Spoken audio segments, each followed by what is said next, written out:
I woke up as a pathetic merman who gave up everything for a man who didn't love him enough to stay.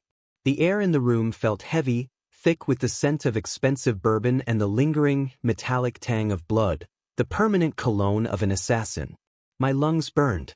In my previous life, this was the moment I had suffocated on my own heart. I remembered the way I had knelt on this very carpet, clutching at the hem of his dark coat, begging him to stay for the sake of the life growing inside me. But that me was dead. The man who had withered away in a cramped apartment, hiding his scales from the sun and his tears from the world, had breathed his last. I opened my eyes and found myself staring at the ceiling of our high-rise apartment. Beside me, the bed was cold. The sliding door to the balcony was open, letting in the sharp, salty breeze of the city's harbor. Elias! The voice was low, a jagged rasp that used to make my knees weak. Now it only made my skin crawl. I sat up slowly. My body felt different, lighter, stronger. The phantom ache of a botched pregnancy and years of malnutrition had vanished, replaced by the humming vitality of a merman in his prime. I looked at my hands. They were steady, no longer trembling with the fear of being found out. Alaric stood by the balcony door, his silhouette cutting a sharp, lethal line against the city lights. He was dressed in tactical black, his gloves still stained with the work he had done that night. He was beautiful in the way a storm is beautiful, destructive and indifferent. "I have to leave," he said, not looking at me. "The mission has changed. It's too dangerous for you to be near me. I've cleared the accounts. There's enough for you to live comfortably for a few years." In my first life, I had screamed. I had told him about the child. I had promised to wait forever. This time, I didn't even stand up. I swung my legs over the side of the bed and felt the cool floor beneath my feet. I looked at the man I had once worshipped and felt nothing but a distant, cold clarity. "Understood," I said. My voice was calm, resonant with the subtle, hypnotic power of a siren that I had suppressed for far too long. Alaric paused. He turned his head slightly, his brow furrowing. He had expected a breakdown. He had prepared himself for the guilt of my tears. He hadn't prepared for my indifference. "Elias." I said I understood, I repeated. I stood up, stretching my limbs. I could feel the magic beneath my skin, the latent power of the deep ocean calling to be used. I looked him dead in the eye, my gaze unfaltering. "Pack the rest of your things. Or don't. Anything left here by dawn goes into the incinerator."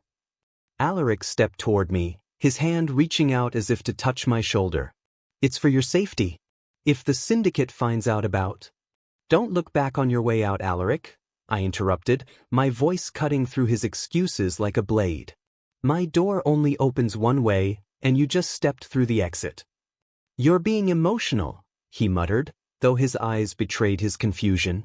He was used to me being his anchor, the soft place he returned to after a kill. "No," I said, a small, sharp smile tugging at the corner of my lips. "I'm being rational for the first time in 2 lives. You chose your path. I'm choosing mine. And in mine, you don't exist." I walked past him toward the bathroom, not giving him the satisfaction of a second glance. I could hear his heartbeat, fast, erratic. For an assassin who prided himself on his pulse never rising above 60, he was remarkably unsettled. I locked the door and turned on the shower, letting the steam fill the room. I stripped off the silk pajamas he had bought me, the pretty cage clothes, and stepped under the water. As the droplets hit my skin, I felt the familiar shimmer. My legs didn't give way to a tail yet, I was too far from the salt of the sea, but my skin took on an iridescent sheen, tough and flawless. I pressed a hand to my stomach.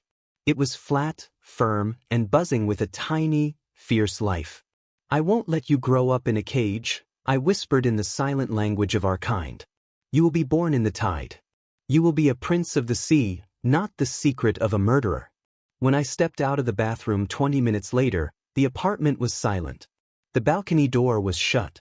The comfortable amount of money was sitting on the nightstand, a thick envelope and a black titanium credit card with no name on it. In my last life, I had left it there, wanting to prove I didn't need his blood money. I had ended up starving in a basement, selling my jewelry just to buy prenatal vitamins. I looked at the envelope now. I didn't feel pride. I felt calculation. "You want to pay for your disappearance?" I murmured, picking up the envelope. I flicked through the bills, hundreds, all sequential. "Consider this the down payment on the 2 years of my life you're about to lose." I didn't just take the cash. I took the black card too. If Alaric wanted to fund a comfortable life, I was going to ensure it was the life of a king. Every cent would go toward the finest ingredients, the best education for my child, and the most secure property on the coast. I went to the closet and pulled out a simple duffel bag. I packed my knives, the professional culinary set I had hidden away because Alaric didn't like the noise of me working, and my documents. I walked to the balcony and looked out toward the horizon.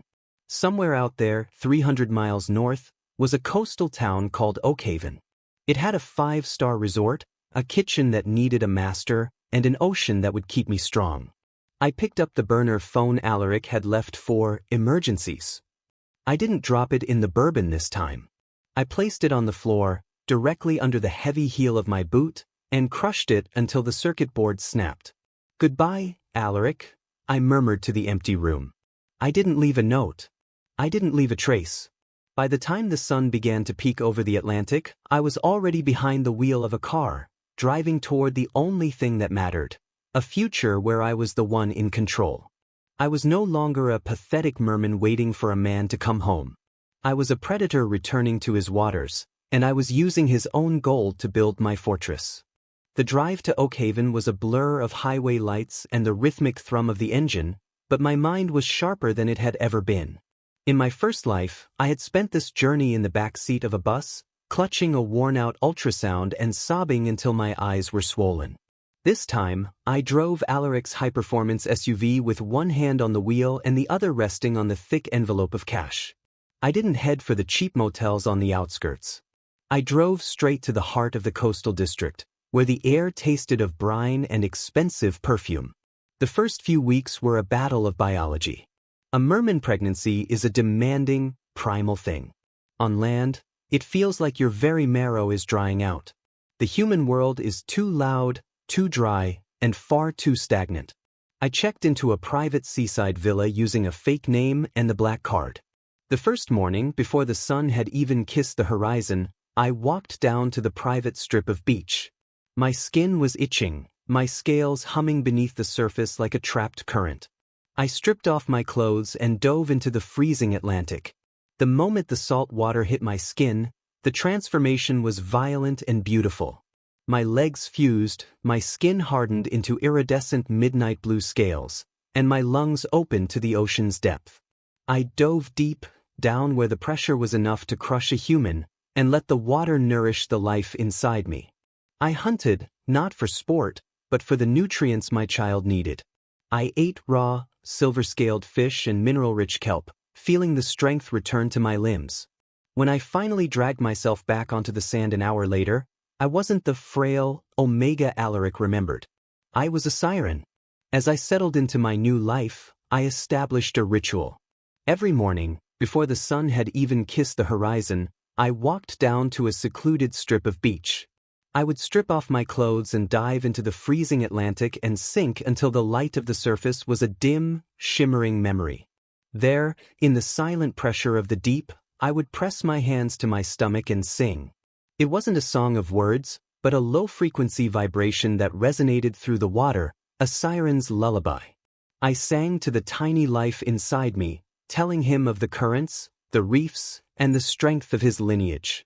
I promised him he would never be a secret, and I felt him stir in response, a fierce, tiny heartbeat matching the pulse of the tide. These moments nourished us both more than any human food ever could. By the second month, the blood money was being put to work. I didn't just want a job, I wanted a throne. I began by entering local underground culinary circuits. Oakhaven was a playground for the elite, and they were bored. They wanted something new. I showed up at a high-stakes, black box competition hosted by a retiring 5-star chef. The other contestants were young, arrogant men from culinary schools in Paris and New York. They looked at my damp hair and my silent demeanor and dismissed me. Then I started to cook. I didn't use the standard techniques they taught in schools. I used the instincts of a creature that had spent centuries observing the sea. I deboned a bluefin tuna with a single, fluid motion that looked more like surgery than butchery. I seasoned with sea salts I had harvested myself from the deep trenches. The judges didn't just eat the food, they were haunted by it. It tasted of shipwrecks and moonlight. "Who are you?" the head chef asked, his hands trembling as he put down his fork. "Elias," I said, wiping my blade. "And I'm the reason your hotel's restaurant is going to be the only one that matters by next season." I got the job. But the pregnancy began to take its toll in ways I hadn't expected. In my 6th month, the dryness became almost unbearable. I was running the kitchen at the Azure by day, barking orders, perfecting menus, and maintaining a physical presence that commanded respect. But by night, I was collapsing in my bathtub, my skin cracking and my fever spiking. The staff noticed I drank gallons of mineral water. They noticed I never let anyone touch me. They chalked it up to the eccentricity of a genius. They didn't see me in the walk-in freezer, pressing my burning forehead against the ice, whispering to the child to stay strong. The most difficult night came during a hurricane. The pressure drop sent my merman instincts into a frenzy. Contractions started early, sharp, jagged pains that felt like hooks in my gut. I was alone in my villa, the power out, the waves crashing against the cliffs below. In my first life, I would have called Alaric. I would have begged him to come save me. This time, I crawled to the floor, clutching the edge of the marble tub. I bit my lip until it bled to keep from screaming. I didn't need a savior. I needed to survive. I dragged myself into the water, letting the cold overflow onto the floor, and focused every ounce of my will on the heartbeat inside me. "Not yet," I commanded. "We aren't ready. We have a world to take." The pain lasted for 12 hours. When the storm cleared, I was exhausted, bruised, and shivering, but the child was safe. I stood up, wrapped myself in a robe, and went to work. I had a lunch rush to lead. By the time the 9th month arrived, I had successfully hidden the pregnancy behind custom-tailored, oversized chef whites and a reputation for being untouchable. No one dared question the executive chef. I gave birth in the ocean. It was the only way. I swam out past the breakers, into the calm, moonlit cradle of a hidden cove. There were no doctors, no monitors, no sterile hospital smells. There was only the salt, the moon, and the ancient song of my people. When the child finally emerged, he didn't cry. He opened his eyes, deep, oceanic blue, and immediately reached for the water. He had tiny, shimmering scales at his temples that faded as he took his first breath of air. I held him against my chest, his small heart beating against mine. "You are Julian," I whispered, the name a vow. "And you will never know the scent of gunpowder. You will only know the sea." I walked back onto the shore, the child wrapped in my shirt, and looked back at the dark horizon. I had built my fortress. I had my heir. Now, all I had to do was wait for the ghost of my past to try and find us. The manifest was a heavy, leather-bound folder that sat on my stainless steel prep table like a ticking bomb. In the world of 5-star hospitality, names were more than labels. They were blueprints for disaster or success. I was leaning against the counter, the sharp scent of rosemary and lemon oil clinging to my skin. Behind me, the kitchen was a choreographed dance of silver and fire. My sous chefs moved with precision, aware that my eyes, and my standards, were unforgiving. I flipped the page. The entry was near the bottom, listed under a shell corporation I recognized only because of the bitter hours I'd spent in my previous life helping him scrub his digital trail. Guest, Alaric Thorne. Stay, 30 days. Security clearance, level alpha, private contractor. The air in the kitchen suddenly felt as dry as the desert.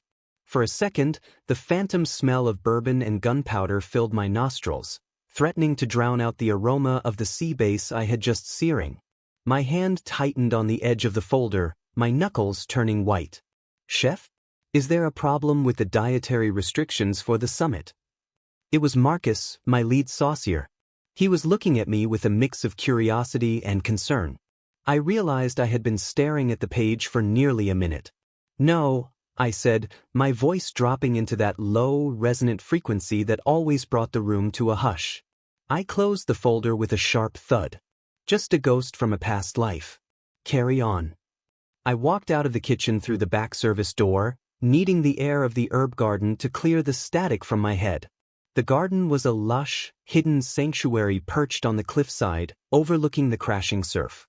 In the center of the greenery sat a custom-built, saltwater-filtered pool, essentially a high-end fountain that doubled as a play area.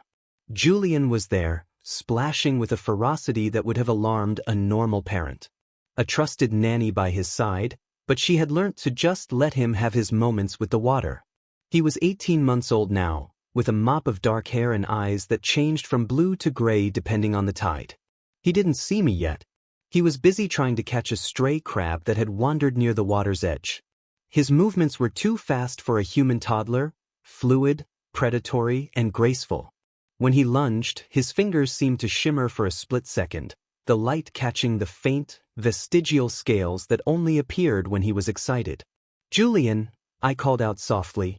He froze, his head whipping around. When he saw me, his entire face transformed. He didn't just smile. He beamed with a fierce, possessive joy. He scrambled out of the water, dripping wet, and barreled toward me. "Dada!" I knelt, catching him in my arms. He was heavy, his muscles dense and strong, a merman's weight. He smelled like salt and sunshine.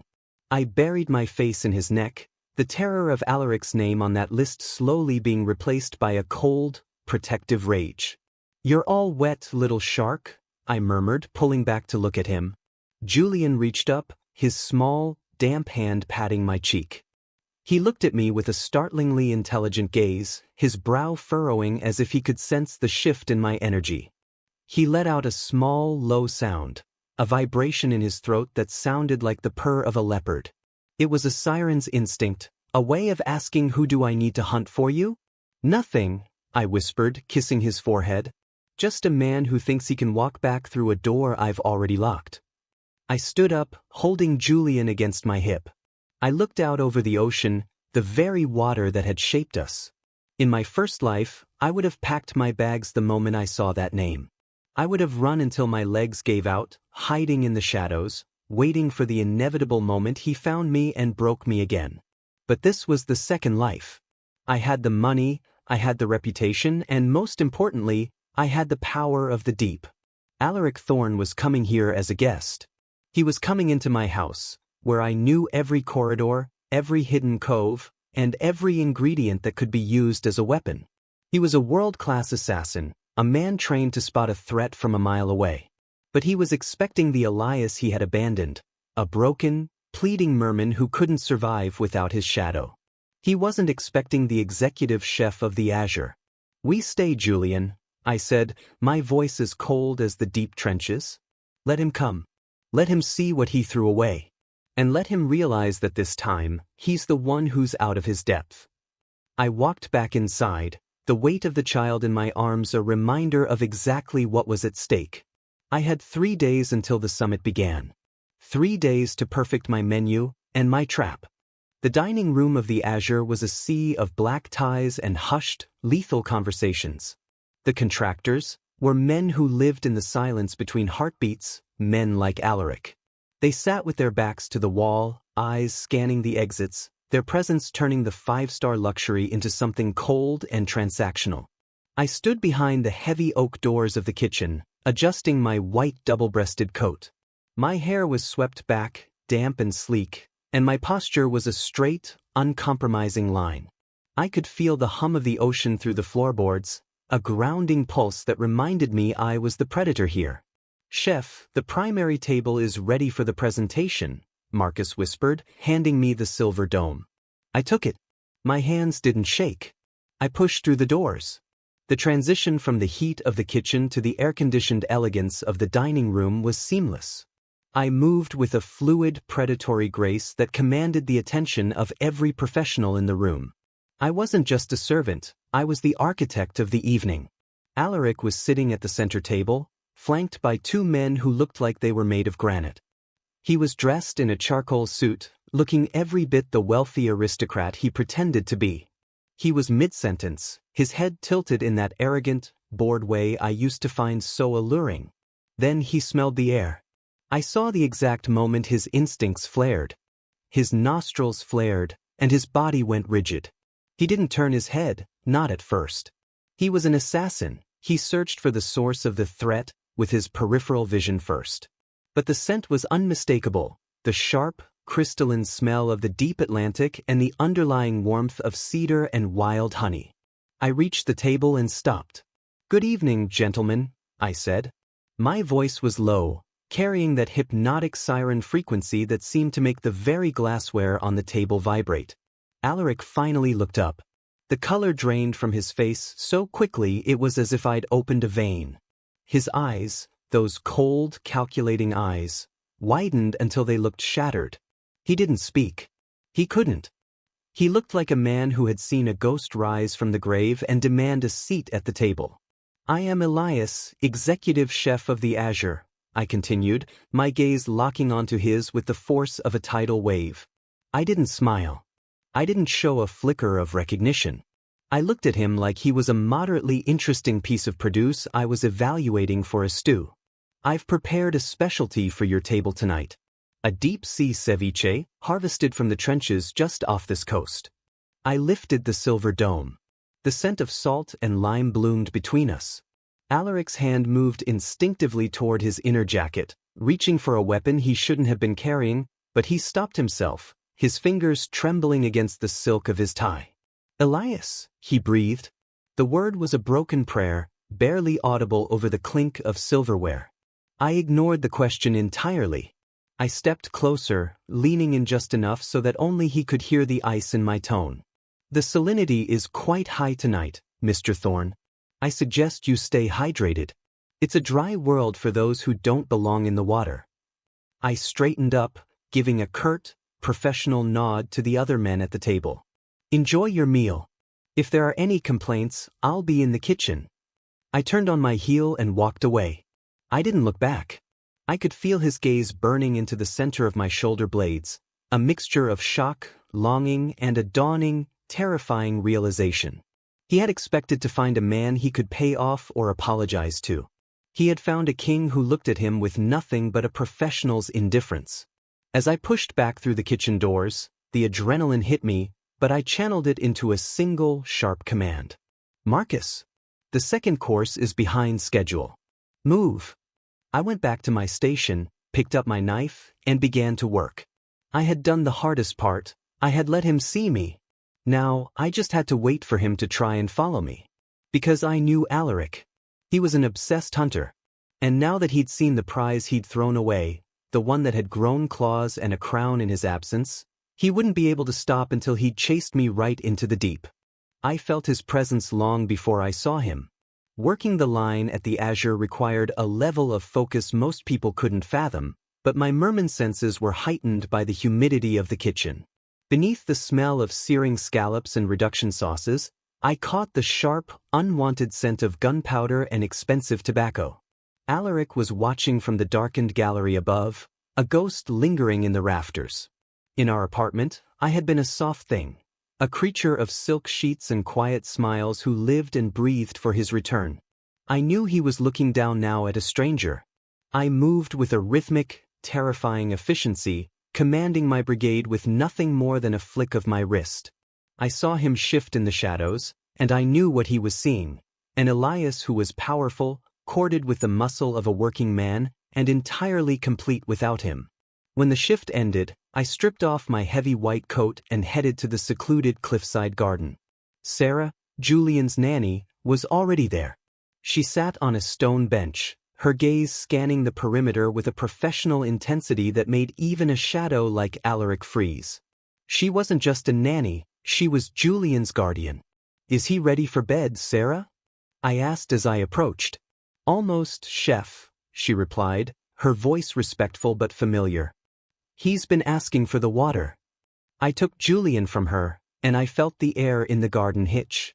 Alaric was behind a stone pillar, his heart hammering a frantic rhythm I could practically hear. I set my son by the saltwater fountain. In the moonlight, Julian moved with that unmistakable merman fluidity, Too fast, too graceful, his small hands splashing in the water with a primal joy. Alaric couldn't stay in the shadows anymore. The pull was too strong. He stepped into the light. Elias! Sarah was on her feet in a heartbeat, her hand dipping into her apron where her weapon sat concealed. I didn't flinch. I simply placed a hand on her arm, a silent signal to stand down.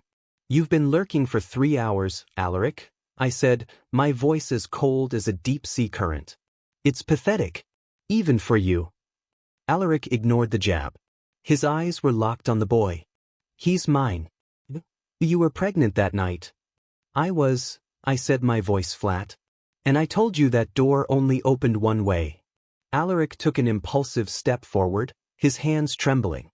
He had faced down warlords, but looking at Julian he looked shattered. I didn't know. Elias, I swear on my life I didn't know. He knelt, trying to make himself smaller, trying to look like something other than a killer. Julian? That's his name? Hey there. The reaction was instantaneous and horrifying. Julian didn't shy away like a human child. His pupils dilated until his eyes were vast, black voids. His small chest puffed out, and he let out a sound that tore through the quiet night, a piercing, high-frequency shriek that vibrated in my very teeth. It was a siren's distress call, a primal warning to a predator. As Alaric reached out, Julian hissed, a deep, guttural sound, and lashed out. His tiny fingernails, which grew sharp and thick when he was agitated, caught the back of Alaric's hand.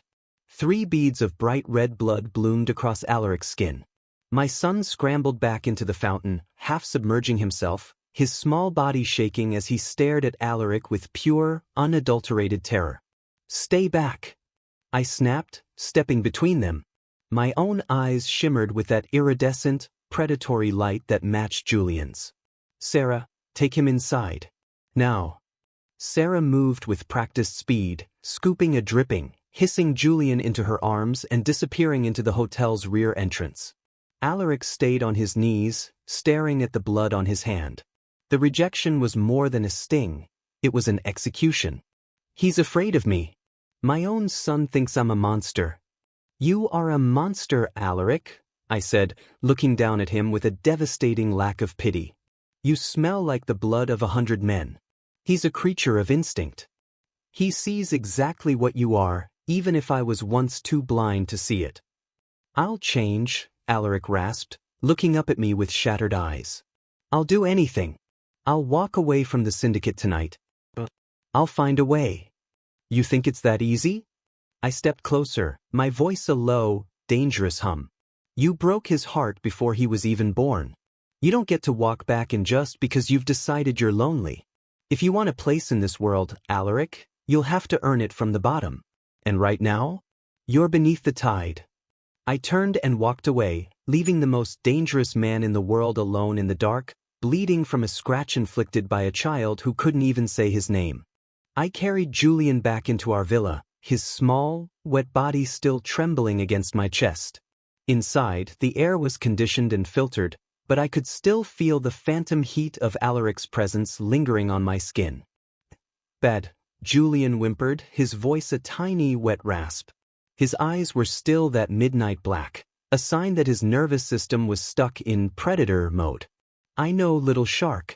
I know, I whispered, sitting on the edge of the large, circular tub in our master suite. I didn't turn on the lights. Mermen see better in the dark anyway.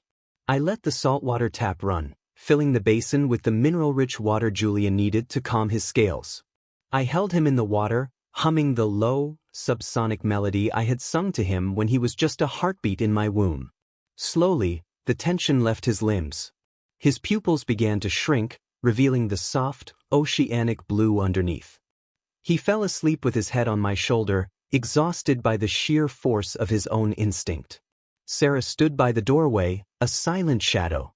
He's still out there, she said quietly. He hasn't moved from the archway.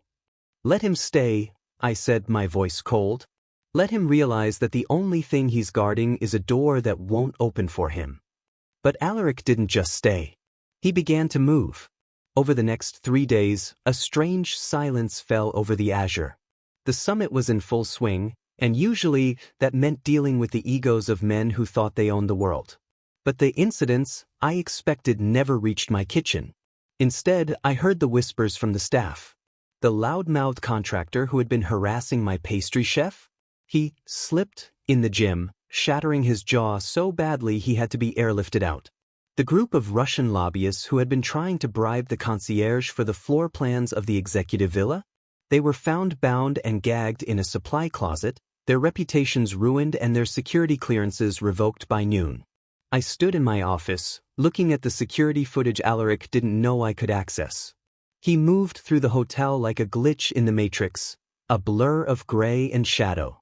He wasn't killing anyone. I had made it clear I wouldn't tolerate his work in my home, but he was dismantling them.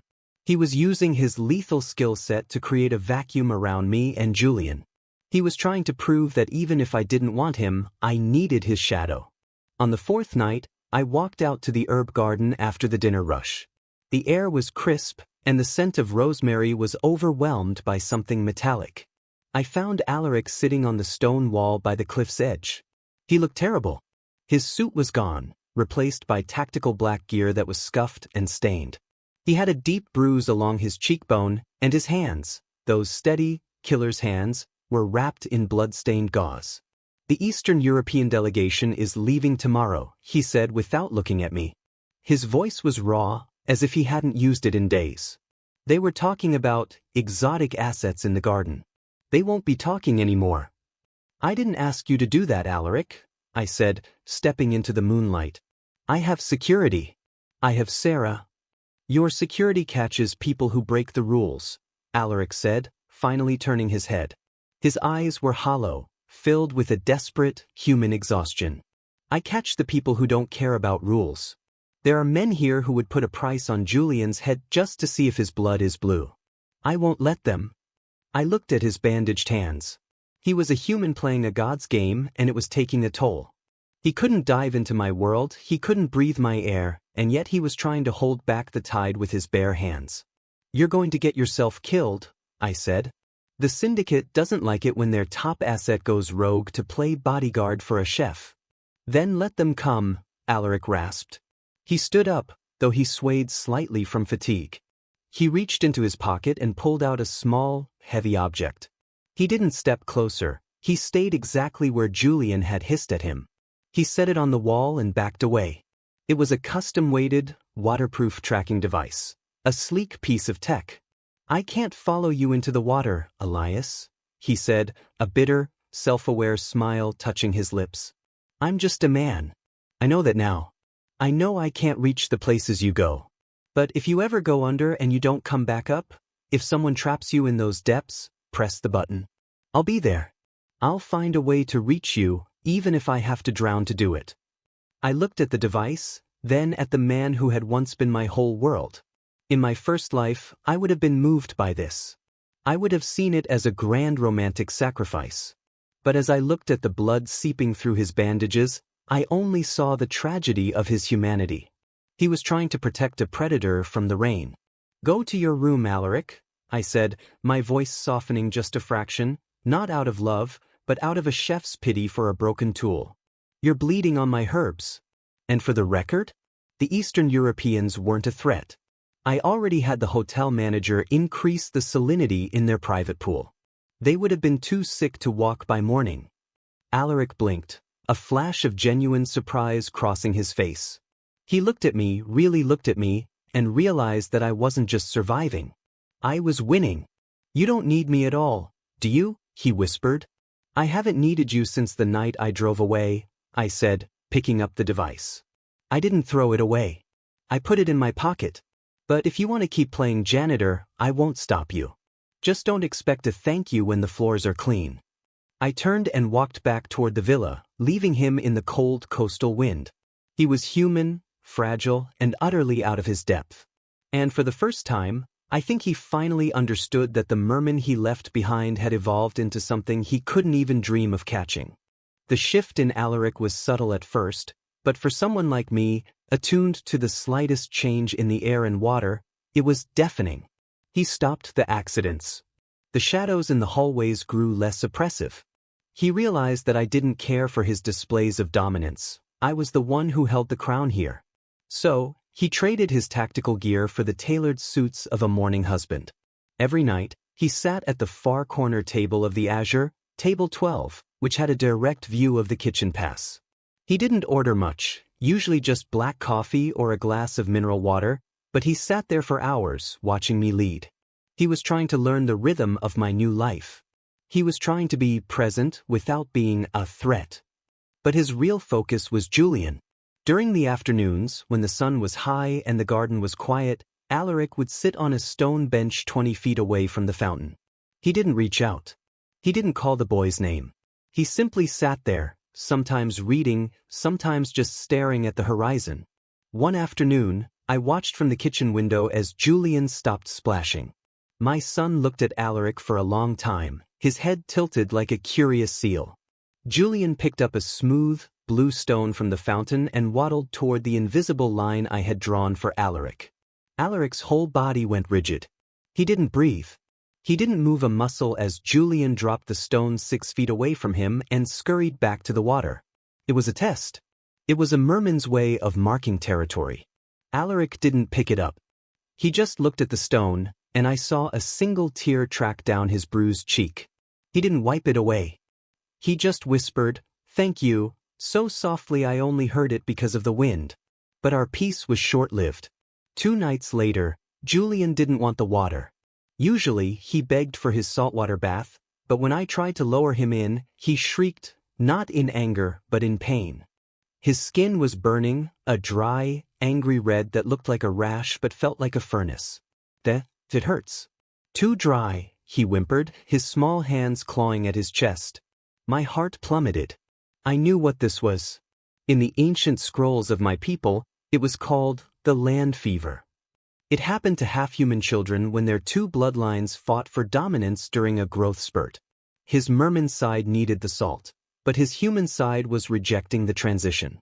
I tried everything. I hummed until my throat was raw.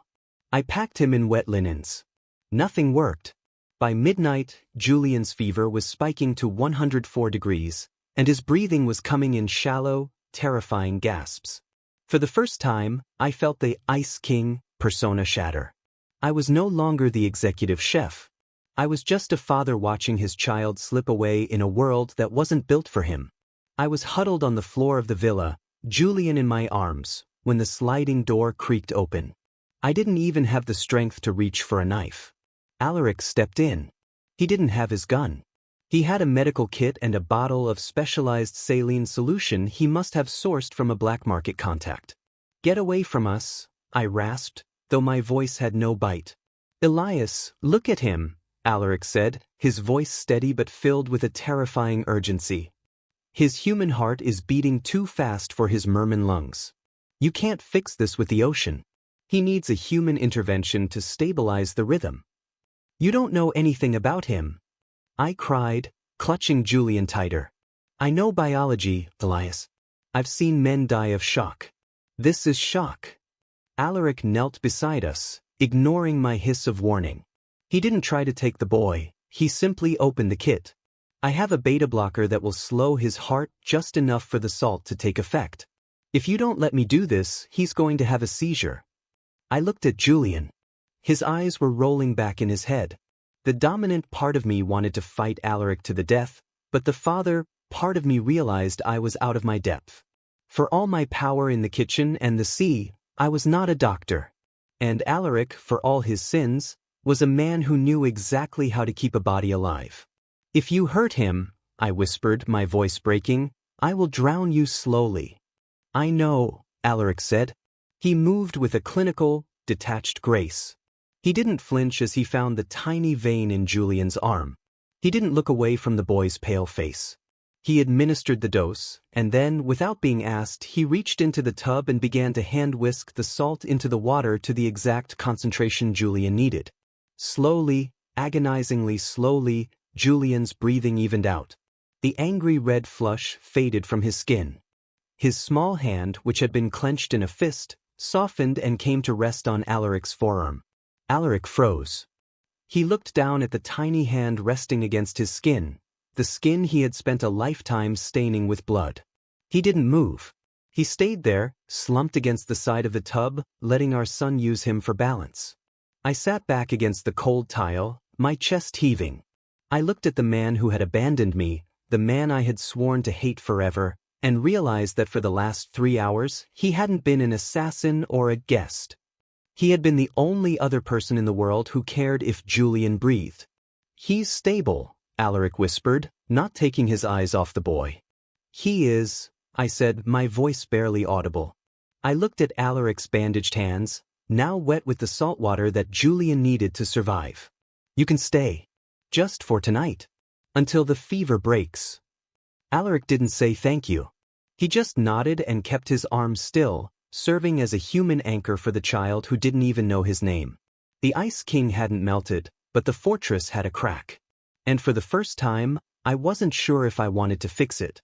The sun rose over the Atlantic in a bleed of bruised gold and soft pinks. I sat on the floor of the bathroom, my back against the cool porcelain of the tub, watching the light hit the steam rising from the saltwater. Alaric hadn't moved. He was still slumped against the side of the tub, his arms submerged in the cooling water where Julian's hands still gripped his forearm. He looked older in the morning light, the shadows under his eyes deeper, the stubble on his jaw thick and gray-flecked. He had stayed awake all night, his eyes never leaving the digital pulse oximeter he'd clipped to Julian's small toe. "You should sleep," I said. My voice was a dry rasp, stripped of its usual command. Alaric didn't look at me. He just adjusted the saline drip with his free hand. "I've gone 4 days without sleep on missions, Elias. I'm fine." "This isn't a mission," I countered. "Isn't it?" He finally turned his head, his gaze heavy. "It's the only one I've ever had that mattered." Before I could respond, Julian stirred. He let out a soft, tiny sigh, the kind of sound that usually preceded a morning splash. His eyes fluttered open, blinking against the soft bathroom light. I held my breath. In the past, this was the moment Julian would see Alaric and scream.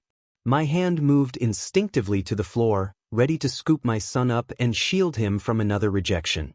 Julian looked at the arm he was holding. He followed the line of the bruised, bandaged skin up to Alaric's face.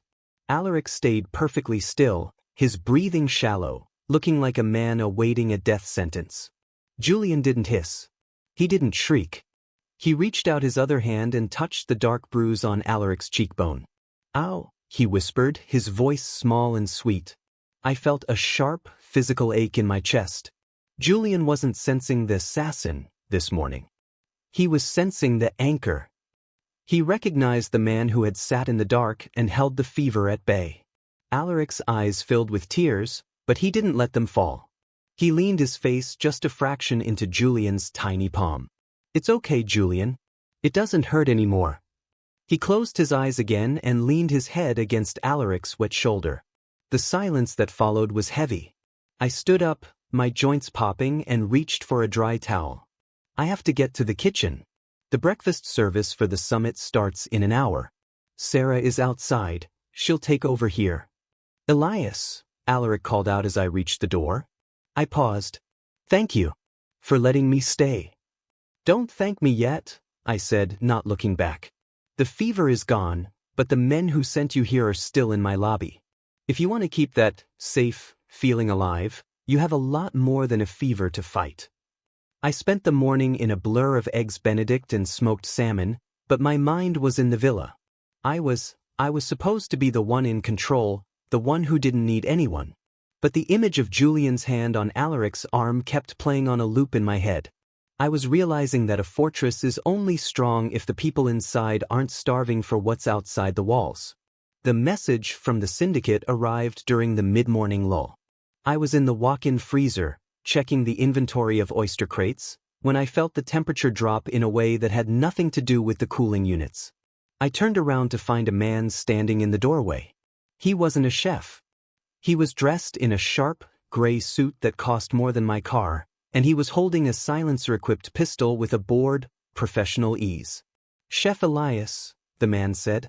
His voice was smooth, like oil on water. "Mr. Thorne has been unresponsive to his comms.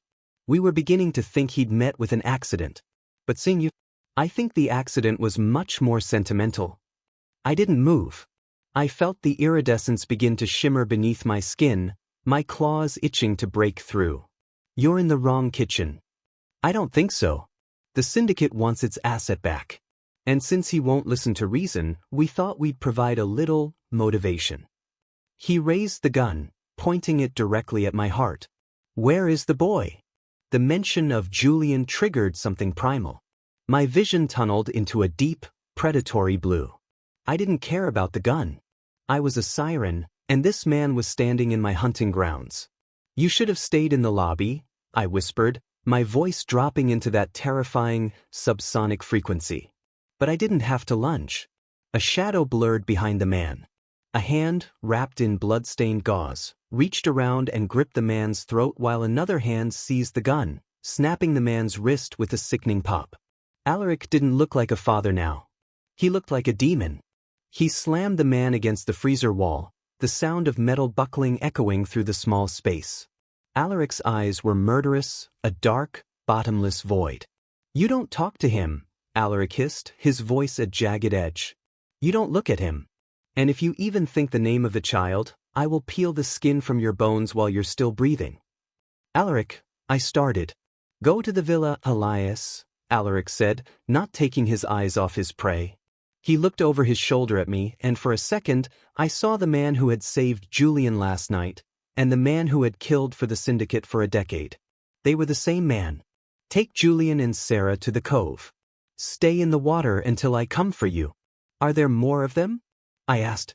There are always more, Alaric said, his grip tightening until the man in the gray suit began to turn blue.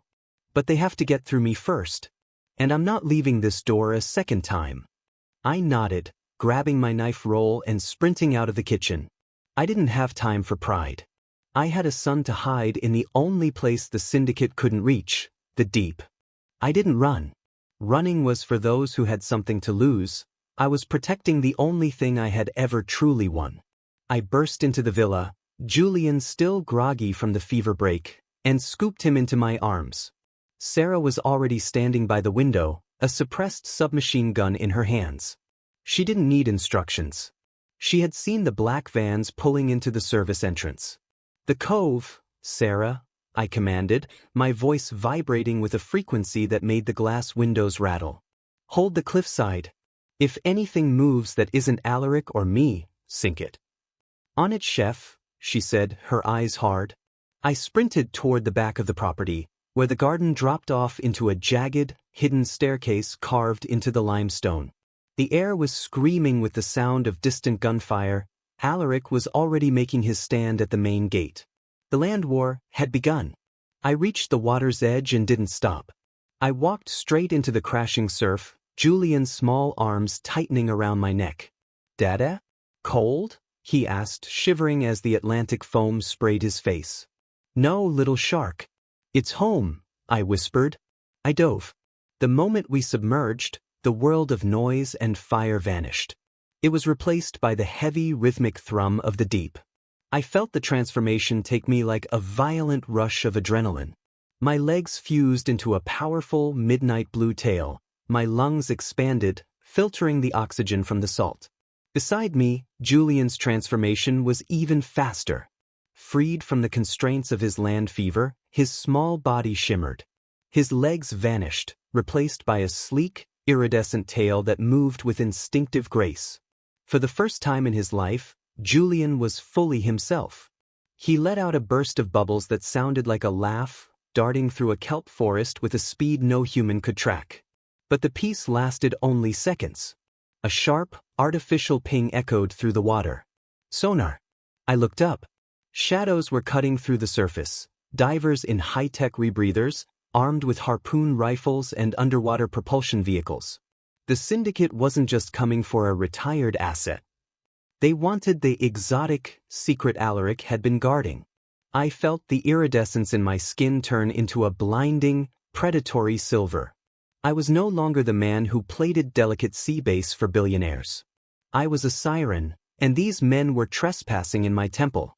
I signaled Julian to hide in a crevice within the reef. He obeyed, his wide eyes watching me as I turned to face the intruders.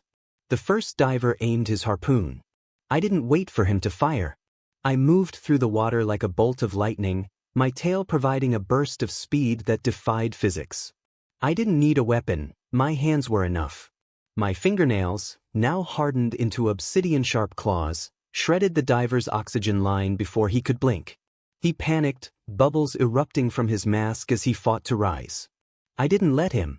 I grabbed his weighted belt and dragged him deeper, down into the darkness where the pressure would do the rest of the work. Above me, through the shimmering surface, I could see flashes of light. The land war. Alaric was up there, a lone silhouette on the cliff's edge, holding back a tide of men with the cold, mechanical precision of a machine. I could hear the muffled thud-thud-thud of grenades and the rhythmic chatter of his rifle. He was fighting for every inch of land so I could have every inch of the sea. 3 more divers converged on me, forming a triangle. They fired simultaneously. I spun, my body a blur of silver and blue. 2 harpoons whistled past, but the third grazed my shoulder, drawing a line of dark, shimmering blood. The scent of my own blood triggered the siren's frenzy. I opened my mouth and let out a subsonic shriek, a sound so powerful it shattered the glass of their masks. The divers clutched their ears, their bodies convulsing as the vibration tore through their internal organs. I moved between them, a shadow of death. A throat crushed here, a regulator ripped away there. I was the executive chef of the Azure, and I was currently preparing a feast for the bottom feeders. By the time the last diver was drifting toward the abyss, the water was silent again. I swam back to the crevice and pulled Julian into my arms. He wasn't crying. He was looking at the carnage with a calm, predatory curiosity. He was my son, through and through. I looked up toward the surface. The gunfire on the cliffs had slowed to a sporadic crawl. Then, a massive explosion rocked the shoreline, the hotel's fuel depot. A single figure tumbled from the cliffside, silhouetted against the fire. He didn't fall like a diver, he fell like a stone. Alaric. He hit the water with a heavy splash, his body limp. I could see the trail of red following him down. He had held the line until there was no line left to hold. He was sinking. And as a man who had never learned to swim, he was finally entering the one world where his guns and his shadows meant nothing. I surged toward him, my heart hammering against my ribs. You don't get to die yet, Alaric Thorne, I thought, my claws retracting as I reached for him. I haven't finished making you pay. I caught him 50 feet down, his lungs already beginning to fill with the cold Atlantic. I pressed my lips to his, forcing the air from my own lungs into his, a siren's kiss that carried enough oxygen to buy him a few more minutes of life. I broke the surface, dragging his heavy, unconscious body toward the hidden sands of our cove. Sarah was there, bloodied but standing, her gun smoking in the moonlight. Is it over? She rasped, helping me haul Alaric onto the sand. The land is clear, I said, looking at the burning ruins of the hotel above. I looked down at Alaric, who was coughing up salt water, his eyes flickering open to find mine. He looked at me, really looked at me, and then he saw Julian, who had crawled out of the surf with his tail shimmering before it faded back into 2 small legs. You saved me, Alaric whispered, his voice a ghost of a sound.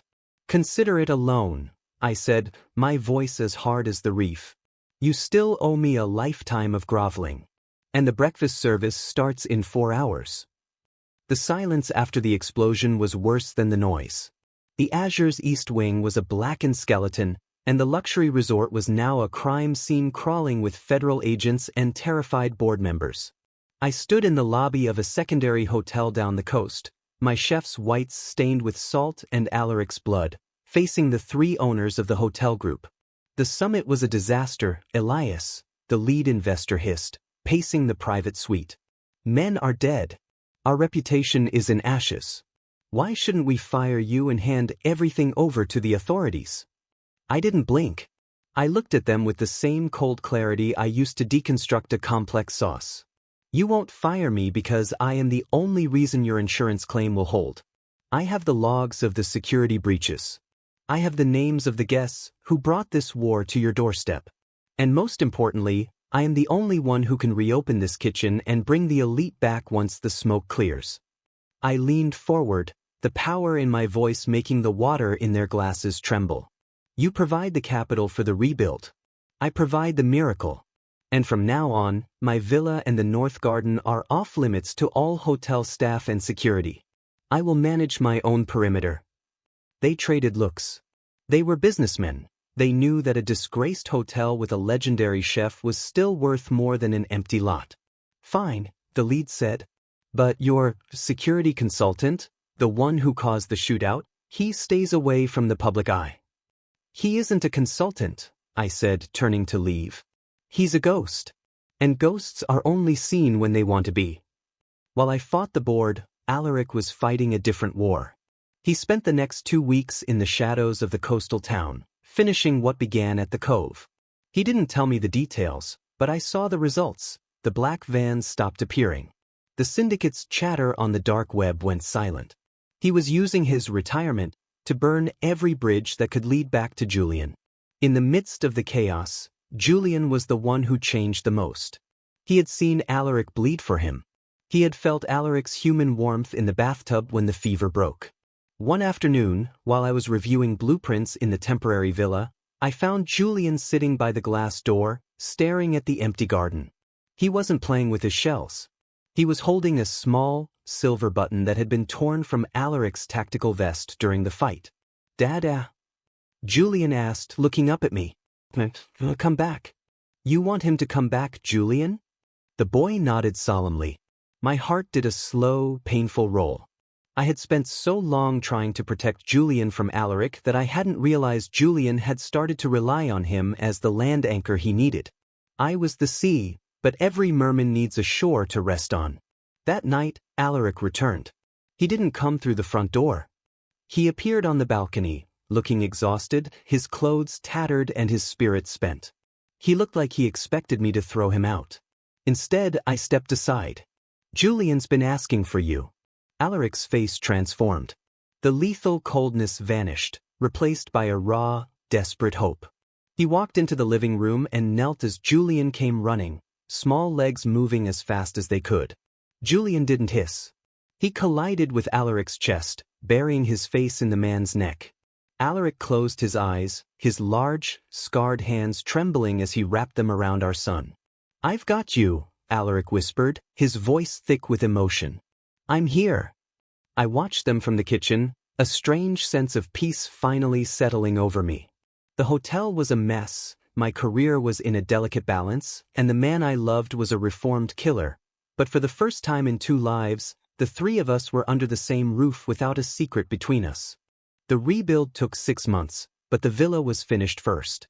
It was a masterpiece of stone and glass, built directly into the cliffside.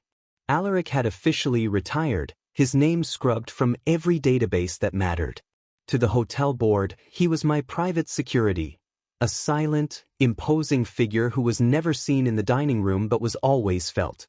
We moved into the villa together on a night when the moon was full and the tide was high.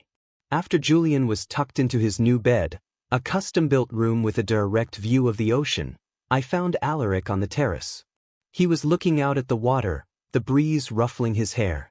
"It's quiet," he said as I approached. "It's over," I replied. I reached out, taking his hand. His skin was warm, his grip steady. I led him inside, away from the moonlight and into the soft, warm glow of our bedroom. There were no words needed. This wasn't the frantic, desperate reunion of the cove, nor was it the bitter power play of my office. As we moved toward the bed, it was a slow, deliberate choice. The air in the bedroom was heavy with the scent of the sea and the warmth of the hearth, a cocoon of safety we had fought a war to earn. I pushed the shirt from his shoulders, the fabric sliding away to reveal the rugged landscape of his chest. My fingers traced the new scars, angry, jagged marks from the cliffside battle, that now mingled with the faded white lines of his past. It was a map of everything he had endured to stay by our side, a history written in skin and sacrifice. I didn't flinch at the sight of them. I leaned in, pressing my lips to a mark just above his heart, feeling the steady, thundering pulse beneath. Alaric let out a shuddering breath, his hands coming up to frame my face. He touched me with a reverence that bordered on worship, his thumbs tracing the line of my jaw before his palms slid down to the curve of my throat. He moved as if he were memorizing a prayer, his touch light but possessive, trailing down the line of my ribs where my skin still held the faint, iridescent shimmer of the tide. When we finally came together, sinking back into the soft silk of the sheets, it was the first time in either life that it felt truly equal. There was no assassin and his secret, no broken chef and his savior. There was just Alaric and Elias, two halves of a shattered world finally slotting into place. He kissed me with a tenderness that made my breath hitch, his lips moving against mine in a slow, deliberate rhythm. It wasn't the frantic hunger of our past, but a soft, lingering promise, a vow kept in every brush of his mouth against mine. I ran my hands down the broad expanse of his back, pulling him closer until there was no space left for ghosts or regrets. As our bodies moved in a fluid, instinctive harmony, my legs tangled with his, grounding us both. I felt the last of the ice around my heart finally melt away, replaced by a heat that radiated from his skin to mine. Every touch was an acknowledgement of who we had become, no longer the hunter and the prey, but the shore and the sea. In the quiet intensity of the moment, Alaric leaned his forehead against mine, his eyes searching mine with a raw, vulnerable honesty. "I have you," he whispered, his voice a rough vibration against my skin. "I finally have you." "You never lost me," I breathed, pulling him back down into another kiss. "You just had to learn how to hold me." We drifted into the night not as a tragedy, but as a living, breathing testament to survival. As the sound of the Atlantic pulsed against the cliffs below, I fell asleep with my head on Alaric's chest, the rhythm of his breathing a perfect match for the tide. We were no longer adrift. We were home.